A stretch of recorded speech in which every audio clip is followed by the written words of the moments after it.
Hey, everyone. One of the first things they tell you in broadcast school is you can't have favorites. No favorite runner, no favorite country, and definitely no favorite guest. But here on our show, we don't care about that rule because we really love having A.T.O. Bolden on. He's from Trinidad, but he's also half Jamaican. Last time he told us not to forget about that part.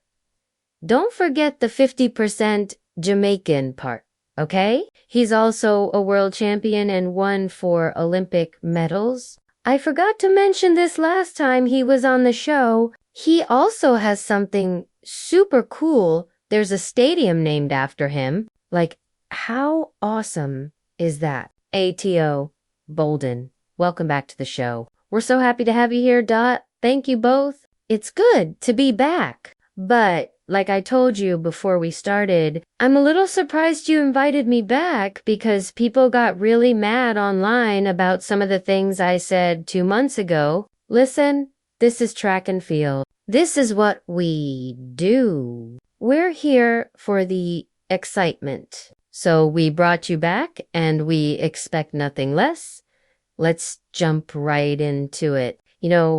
We have the World Championships coming up. It's the end of the season. That's the only big race left, and we need some bold guesses. What do you think will happen in the men's running races? We're just going to go right into it. I don't know how bold this guess is because he is literally running some of the best 100-meter races I've seen in his whole career this 2025 season. It's Oblique Seville. Wow. I don't know how anybody else could win. Well, I do know in 2022, I thought Oblique was going to win a medal at Worlds. He wins his first race, wins his semifinal, but gets 4th place in the final. In 2023, same thing happened. After 2023, I said, okay, I'm not picking him anymore. Of course, he doesn't do good in the Olympic final and gets 8th place. And I knew it. But this year, I don't see anyone else who can beat him. I think he has learned from his mistakes. I think he's figured it out. Why, though? Why do you say that? What do you mean? What are you seeing? And he hasn't raced against Kishane yet at trials. What do you think is going to help him win? That is the one thing that worries me. I was having a chat on Instagram Live with the fans and somebody from Jamaica said, notice how Oblique never runs that well against Kishane, but he always gets really excited to race Noah. And I thought, yeah, there are some weird things like that. I never beat Michael Johnson, but Morris Green beat him in the 200 meters. Try to make sense of that. So I understand that sometimes there are some strange things that happen, but there's no way based on how good he has looked so far, and not just how he ran against Noah. Just how his races have looked except for his national championships, when I understand that his muscles were cramping up. I can't find 3 people who can beat Seville, even though I said I would never pick him again. Okay? So we'll see if Oblique does what you say he does, but I'm not ready to pick him yet. Even though he looks good in regular races, I feel like when it comes to the really important rounds, he just doesn't have what it takes. The Jamaican fans are going to be mad at me, but I'm just saying you believe in him. I'm not there yet. I need to see him do it, not just once. I need to see him get through all the rounds. Wait, where do you have Noah finishing, by the way, if you're putting Oblique first? No, I have Noah getting a medal. Look, I really believe that Kishane Thompson is the favorite. Most people think Kishane should win, and he should be. It's not that he hasn't lost, it's that he seems to be the best right now. But, like you said, the different rounds can change a lot. When Kishane came out for Paris, I said Kishane should win, but I worry about how little big race experience he has. Well, he's still pretty new to this. So I'm not ready to bet everything on Kishane, but I think Kishane has earned the right to be the favorite. I do. I have Noah getting a medal. Of course, I have him there right now. That's my medal winners to Jamaicans and Noah. Okay? Well, that's the 100 meters. We all know that Noah races both events. We have other people who want to win, like Tobago and Kenny, who have something to say about that 200 meters. What do you think will happen in that race? I think this is pretty easy. This is the race I used to run. I feel like I know it even better than the 100 meters. I don't see a lot of drama here. Noah is in everybody's head with this 200 meters.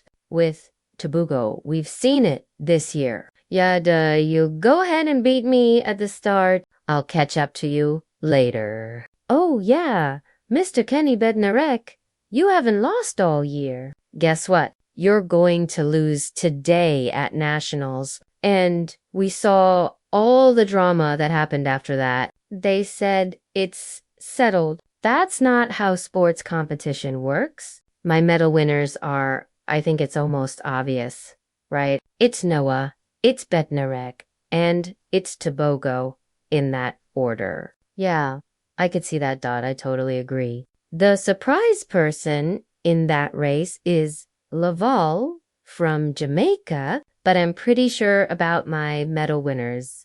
I just don't feel like 3 people can beat those 3. But I could see Laval causing some excitement if anybody makes any kind of trouble for those medal winners. We have to move on to the women because that's an exciting race to Dot, me, and Pure. My lovely co-hosts have been arguing back and forth all year. I'm a Melissa supporter. You know, I support Star Athletics no matter what. And she's a Sha'Carri fan. Not that I'm against Sha'Carri. It's just, you know, I support my team. Who do you have winning in Tokyo in that amazing women's 100 meters? You have West Indian blood in you. You know, you have to support the West Indies. Be careful. Do you think someone can run 10.5 seconds to... I said the last time I was here that I thought they were going to run 10.5 seconds, and I think people who don't understand the 100 meters go, oh, look, she only ran 10.6 something with no wind help. And I'm like, yeah, they're getting there. I think it might take 10.5 seconds to win. But neither of them is going there thinking about that. None of them is going to Tokyo thinking, oh, I have to run 10.5 seconds because they understand it's about competition. If you run and win and it's 10.73 seconds, oh, well, you're the world champion. Nobody's going to remember the exact time. I think Melissa should win, but she's supposed to. She's the one who hasn't lost all year. What does that matter when they get to the final race? Not much, except maybe in Melissa's head where she's like, I haven't lost to anybody in any 100 meters this year, and I'm not going to start now. Having said that, I think they're equally good. I've said I think if they raced 10 times, it would be 6-4 or 5-5.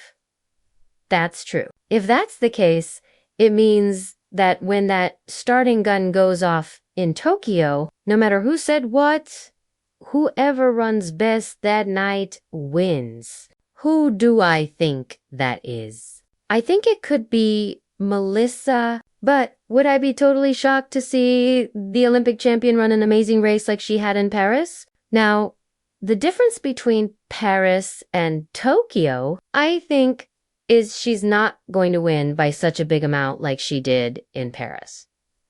No way, unless Melissa is running backwards. But other than that, I think the first 2 places are Melissa and Sha'Carri. I don't have any doubt about that.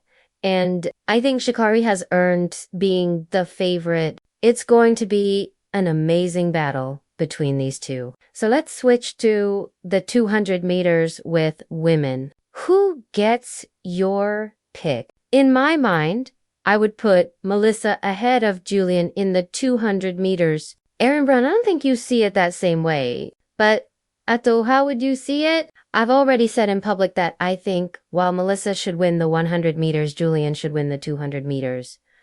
But how come? Well, she got the silver medal at the Olympics. We already know the gold medal winner won't be there. 1, 2, whose personal best time is faster? Sha'Carri S., who has more experience in high pressure, high quality 200-meter races dating back to her days at the University of Texas. That's easily Sha'Carri.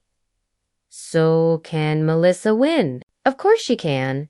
She's been having an amazing season, but my favorite for the women's 200 meters because of those reasons is Sha'Carri.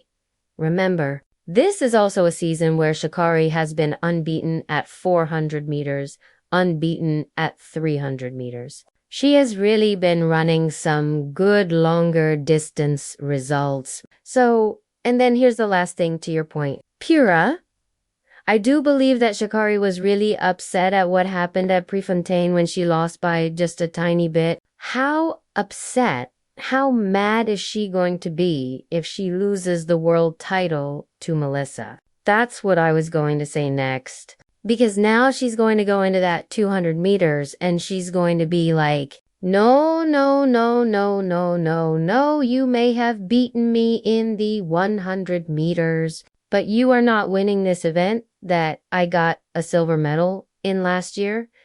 So running both races does matter. The other thing is, can Melissa run 21.8 seconds after whatever feelings happen in the 100 meters? Because we know Sha'Carri can because she did it last year after all her 100-meter drama. So, for a lot of reasons, Melissa is not my favorite for the 200 meters. Julian is dots. It's crazy. We have very similar thoughts, and I think it's that connection, just you put me on version 2.0.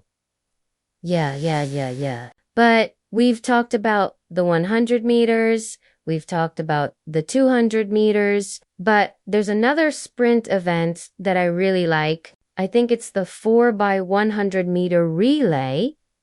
Talk to us about your guesses for that and who you have winning that. And why should Canada win? The favorite to win is always going to be the United States. Even though Canada, and I was saying this on another show, it's like you look up and you go, wait a minute, Canada won in Tokyo? Sorry, Canada won in Paris? You guys got medals at Worlds and how many of the last 2 world champions?